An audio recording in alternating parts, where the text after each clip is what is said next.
Welcome back to another episode of Going For It. It is a twosome. It is a twosome that is too much for you some. It is just down to me and Mike Spillane, who will now just be commonly known as Mike because I don't have to differentiate between the two.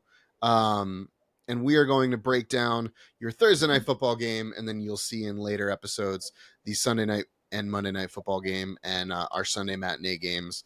So starting out first with Thursday night football, Detroit versus Green Bay at Lambeau. Dan Campbell bringing the boys to Lambeau. This is really the first, I think you touched on it in our Pick'em segment. This is going to be Green Bay's first real test in the division because the Bears seem like they're duty poo-poo and can't really put it together.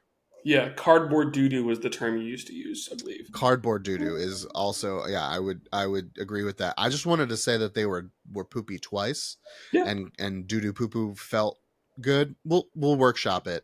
Yeah, we got a couple things we could try. Yeah, we got some stuff. We got direction. So that's important.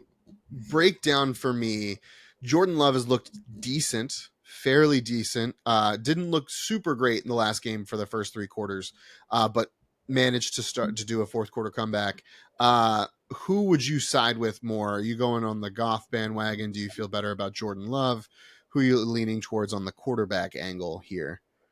Definitely give me Jared Goff, because Jared Goff has played in these kind of situations before.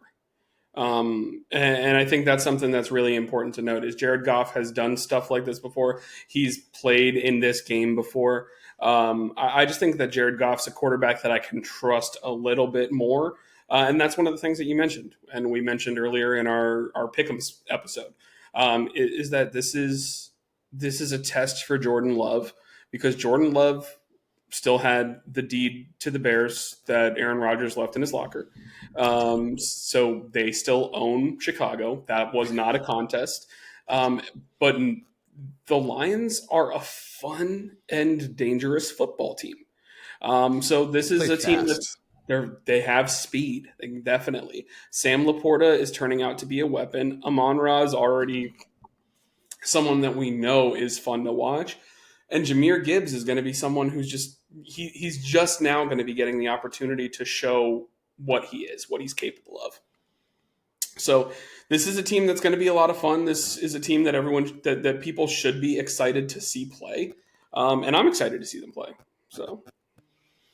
So do you move the needle at all to the Green Bay side if Aaron Jones is active for this game? I mean, Aaron Jones is someone that's going to potentially move the needle a little bit, but he still has to get around the defense of Detroit, which their defense is kind of sneaky good, especially when they got Aiden Hutchinson on the edge. So Aaron Jones will move the needle a little bit because he is a much, much better option than A.J. Dillon. A.J. Dillon, for me, someone who's had Aaron Jones on fantasy teams 2 years in a row. I don't this year. Dude, he's one of the most frustrating players that you could have had in fantasy because he will do so much work to get the Packers into the red zone just for A.J. Dillon to score the touchdown. It was infuriating to have for 2 seasons.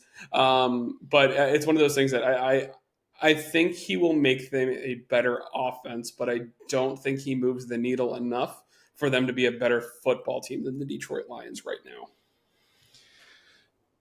Which is crazy to say that.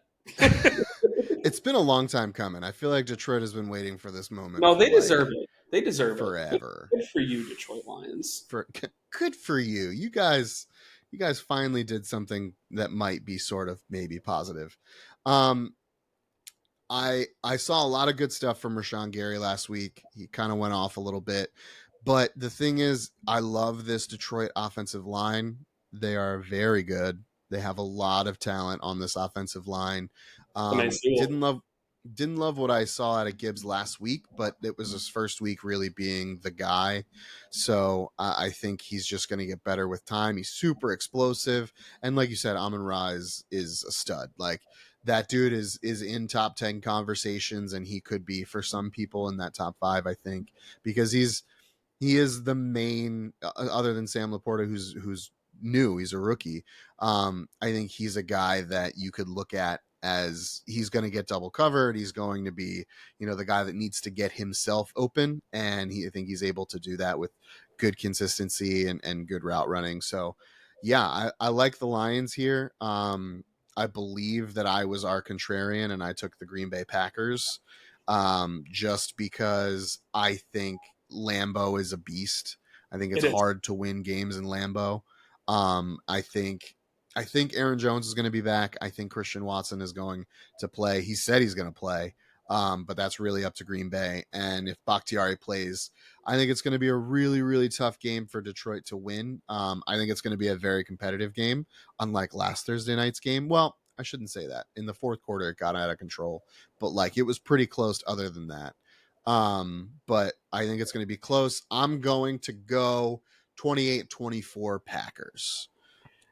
I actually was going to go with the same score, just Lions. So 28-24 Lions. I 28 love it. 24. I love it. Feeling good about it. Please like, comment, and subscribe down below. Let us know your score predictions. Who you think is closer to being right, me or Mike? Thank you guys for hanging out. We greatly appreciate it, and we will see you all back here next time.